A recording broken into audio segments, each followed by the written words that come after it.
네, 간밤에 또 마무리가 된 뉴욕 증시 섹터별로 그리고 또 종목별로 살펴보는 장연구소의 장엘리입니다. 함께 또 살펴볼 장유진 캐스터 함께 해주고 계십니다. 네, 어서 오세요. 네, 안녕하세요. 캐스터 장유진입니다. 네, 간밤에 뉴욕 증시 또 이런저런 악재에도 불구하고 또 상승세로 마감을 했습니다. 섹터별로 또 어떻게 흐름이 마감이 됐는지 함께 좀 살펴봐 주시죠. 네, 섹터별로 살펴보겠습니다. 우선 맵으로 먼저 경향성을 보시면요. 빨간불이 군데군데 보이긴 하지만 현재 초록불이 그래도 많이 켜져 있는 상황입니다. 이어서 섹터별 바 차트를 통해서 전체적인 경향을 또 살펴보겠습니다. 지금 살펴보시면 거의 초록불을 켜내고 있는 모습입니다. 네. 가장 아래에 있는 커뮤니케이션 서비스 섹터를 제외하고는 모두 초록불, 모두 강보합권까지 포함을 해서 모두 초록불을 켜내고 있다라고 볼 수가 있겠습니다. 가장 강했던 섹터는 에너지 섹터였고요. 그 뒤를 이어서 산업, 기초소재, 그리고 헬스케어 섹터가 강한 모습을 보였습니다. 네, 오랜만에 되게 싱그러운 초록색을 좀 보여주고 있는데요. 우리 종목별로 좀 한번 살펴보도록 하겠습니다. 종목별로는 어떤 흐름을 보였는지 가장 먼저 살펴볼 종목 어떤 게 있을까요? 네, 먼저 유일하게 약했던 커뮤니케이션 서비스 섹터에 어떤 이슈가 있었는지 먼저 살펴보도록 하겠습니다. 지금 살펴보시면 원래 커뮤니케이션 섹터에서 가장 그 큰 부분을 차지하는 구글이나 페이스북이 큰 움직임을 보인 것은 아닙니다. 하지만 나머지 조금 게임 관련 종목들이 타격을 입으면서 지수를 약간 끌어내리는 모습을 보였는데요. 앞서 이제 오프닝에서도 김기성 앵커님께서도 전해주셨는데 중국에서 게임 관련해서 규제를 할 것 같은 그런 암시를 하는 발언들이 조금 있었습니다. 그랬죠. 중국 관영 매체에서 게임은 영혼의 아편이다 뭐 이렇게 언급을 했다라는 기사가 실렸고요. 그 기사가 물론 후에 삭제가 되기는 했지만 텐센트의 주가가 한때 크게 하락을 하면서 이게 나머지 게임 종목들에도 좀 영향을 미치는 모습을 보였습니다. 종목별로 좀 더 자세히 살펴보겠습니다. 지금 먼저 액티비전 블리자드라는 기업을 먼저 살펴보도록 할 텐데요.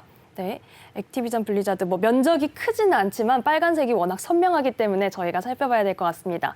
액티비전 블리자드를 살펴보시면 지금 정규장에서 3%대 하락세를 기록을 했습니다. 이 기업은 월드 오브 워크래프트 그리고 콜 오브 듀티라는 유명한 게임들, 인기 비디오 게임을 제조해온 기업인데요. 중국의 타격으로 정규장에서 3%대의 낙폭을 보였습니다. 하지만 지금 장 마감 후에 하필 또 실적 발표가 있었던 기업인데요. 다행히 또 예상치를 상회하는 호실적을 발표를 했습니다. 그래서 정규장에서는 79달러 선에서 거래를 마쳤지만 지금 시간외 거래에서 6%대의 탄력을 받아내면서 84달러 선까지 다시 회복하고 있다라는 소식을 전해드립니다. 네, 다행히 또 낙폭을 또 반납을 하면서 다시 상승세로 지금 올라가고 있다는 소식 전해주셨고요.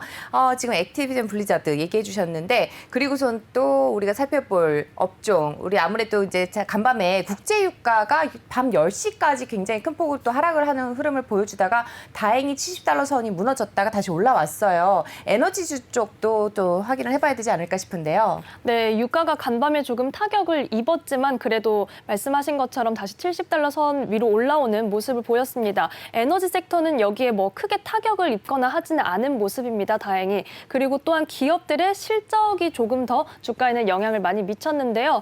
앞서 이번 주 초에 엑슨모빌과 그리고 쉐브론도 호실적을 발표를 했다라는 소식도 전해드렸습니다. 네. 이어서 옥시덴탈도 오늘 장 마감 후에 실적을 발표를 했는데 예상치를 상회하는 실적을 발표를 하면서 또 탄력을 계속해서 가져가고 있습니다. 정규장에서는 2%대의 탄력을 받으며 26달러 선에서 거래를 마쳤습니다. 이어서 현재 시간외 거래에서도 1%대 상승세를 계속해서 가져가고 있습니다. 네, 에너지주까지 함께 확인을 좀 해봤습니다. 우리 앞서서 아까 얘기해 준 것처럼 소비순환 쪽도 한번 확인을 좀 해봐야 될 것 같은데요.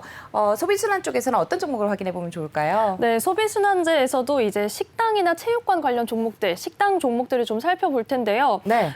역시 소비순환제에서도 대장 종목들의 움직임이 크지는 않았습니다. 하지만 다른 작은 종목들이 조금 주가가 탄력이 여기선 떨어지는 모습을 살짝 보였는데요. 네.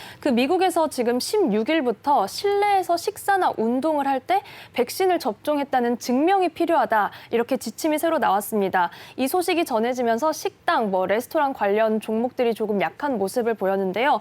맥도날드와 스타벅스가 어제 1%대 약세를 기록했습니다. 맥도날드 살펴보시면 어제 236달러 선을 기록했습니다. 이어서 스타벅스도 살펴보시면 119달러 선에 정규장 거래를 마쳤습니다. 네, 우리 또 이제 외식을 한다거나 이제 나갈 때 가장 많이 대표적으로 가는 데가 맥도날드 또 스타벅스잖아요. 근데도 불구하고 지금 빨간불을 켰습니다.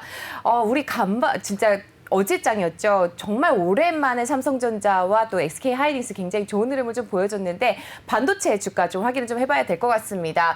우리 엔비디아 굉장히 많이 항상 살펴봤었는데 인텔, 엔비디아, 텍사스 인스트루먼트 이쪽 종목들도 좀 함께 살펴보면 좋을 것 같습니다. 어떤 흐름을 보여줬을까요? 네, 지금 테크에서 반도체 섹터 살펴보시면 종목별로 조금 엇갈리는 모습을 보이기는 했습니다. 하지만 필라델피아 반도체 지수는 간밤에도 0.57% 소폭 상승을 하면서 그래도 조금 좋은 흐름을 가져갔다라고 볼 수가 있겠는데요.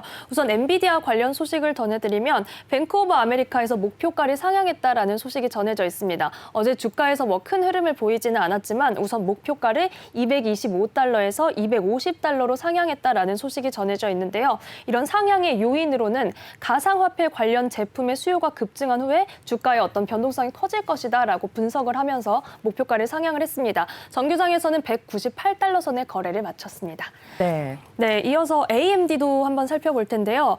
AMD가 지금 연일 계속해서 싱그러운 초록불을 켜내고 그러네요. 있습니다. 네. 견고한 실적 전망 속에서 꾸준히 주가 탄력을 받고 있는 모습입니다. 지금 3%대 상승세를 어제도 간밤에도 계속해서 기록을 했는데요. 146달러 선에 거래를 마쳤습니다. 이어서 마이크론 테크놀로지까지 살펴보겠습니다. 네, 마이크론 테크놀로지 살펴보시면 4%대 탄력받는 모습을 보였는데요. 반도체 섹터 기업들의 견고한 실적, 계속해서 좋은 전망도 있지만 마이크론 테크놀로지는 여기에 배당 소식이 조금 전해지면서 또한 좋은 소식이 있었습니다. 네. 10월부터 주당 10센트의 배당금을 지급하겠다라고 이렇게 소식이 전해지면서 또한 투자자들의 이런 호감을 좀 불러일으키는 소식이 있었습니다. 네, 또 주당 10센트라고 얘기를 하니까 굉장히 또 매력적으로 보이는 주식인 것 같습니다. 지금 또 마이크론 테크놀로지에 이어서 또 이렇게 또 테크 쪽에 또 종목을 또 짚어주셨는데요. 우리 아무래도 또 아까 국제문 수석 매니저님께서 또 짚어주신 게 아무래도 바이오, 헬스케어 쪽 섹터였다 보니까 우리 또 그쪽도 살펴보지 않을 수가 없을 것 같습니다. 헬스케어 쪽은 어떤가요? 네, 사실 3대 지수가 상승세로 마감을 했지만 그래도 델타 변이 바이러스의 공포감이 계속해서 조금 깔려 있기는 하다라고 이제 오프닝에서도 전해주셨었는데 헬스케어는 그런 상황 속에서 조금 좋은 흐름을 가져갔습니다. 화이자와 모더나의 백신 가격 인상 소식을 저희가 주초부터 계속해서 전해드리고 있는데요. 이 소식에 힘입어서 화이자는 연일 상승세를 가져가고 있습니다. 정규장에서 또 거의 4% 가까운 탄력을 받으면서 45달러 선에서 거래를 마쳤습니다. 현재 맵에서 확인되지는 않지만 모더나 역시 간밤에 11%대나 상승세를 보였는데요. 코로나19 백신 가격에 영향도 있지만 여기에 RSV, 호흡기 관련 바이러스 백신에서도 미국 FDA의 패스트트랙 지정 허가를 받았다라는 소식이 전해지면서 좀 겹 호재로 작용을 했습니다. 여기에 주가가 탄력을 받으면서 386달러 선에 거래를 마쳤다는 소식도 함께 전해드립니다.